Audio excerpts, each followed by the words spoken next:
Alam nyo ba bakit tiklong ang pangalan ng dynamite fishing?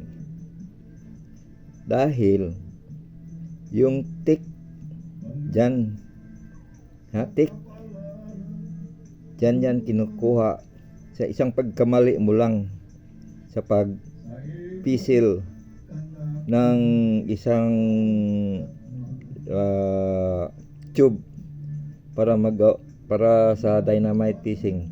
Paglagayan sa pabilo ng dynamite fishing, pinagpiga yan. Pagpiga mo na yan, isang mali mo lang, yung sabi na tik, tik, ang kasunod dyan, klung, ang klung galing yan, klo, tiklo, patay ka, sabog ka. Pag durog-durog yun ang katawan mo, yun ang tiklo, patay, tiklo. Isang mali mo lang, patay ka kagad. Hindi na yan, ang lahat ng katawan mo ay madudurog yan. Tag 1 kilo yan, isa lang mali mo, lahat yan puputok na yan.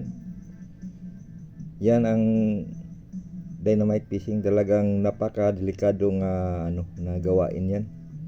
Yung itong silver yun, pangtimpla ito, mabisa ito sa pangtimpla ng pulbura, yung silver nitrate.